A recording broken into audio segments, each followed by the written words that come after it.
السلام عليكم. النهارده ان شاء الله هنعمل السمك المكريل بطريقه حلوه قوي، وكمان هنعمل جنبه صوص الخضار. يا رب النهارده الفيديو يعجبكم. معايا هنا سمكتين مكريل نضفتهم كويس قوي وقسمت كل واحده 2 ونقعتهم قيمه 5 دقايق كده في ميه ودقيق علشان يتشال منهم اي طعم واي ريحه للزفاره. هعمل الاول تتبيله بسيطه خالص للسمك بس بتديله طعم حلو قوي. معايا هنا توم وملح وفلفل وكمون، ومعانا هنا معلقه هريسه فلفل. ههرسهم مع بعض كويس قوي في الكبه.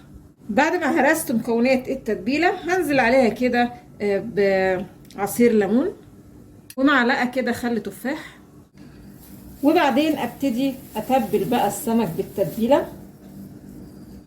هجيب صينيه فيها شويه خضار كده، الخضار اللي يعجبك. انا جبت هنا بصل وطماطم وفلفل الوان، وبقيت التتبيله بتاع السمك هضيفها عليها، وبعدين هرص السمك بقى على المكونات دي. جبت معايا معلقه صوص فلفل بارد او ممكن صوص فلفل حار اللي تحبيه، او ممكن كمان معلقه صلصه.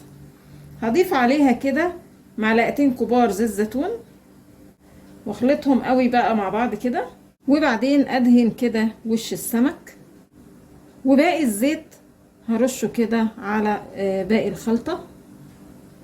هندخل بقى الصينيه الفرن الرف الوسطاني على درجه حراره 200، مش هتاخد وقت خالص ان شاء الله وهتكون استوت.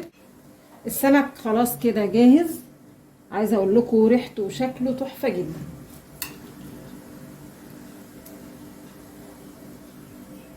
الخضار بقى اللي كان تحت السمك بيتاكل عادي جدا، هو مستوي وزي الفل، بس انا هاخده ضربتين كده في الكب.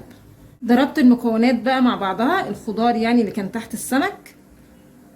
عايزه اقول لكم صوص الخضروات ده بيبقى طعمه حلو قوي. لو هناكل السمك بعيش بيبقى طعمه جميل جدا، ولو هناكله برز بنحطه على الرز برضو بيبقى طعمه جميل جدا.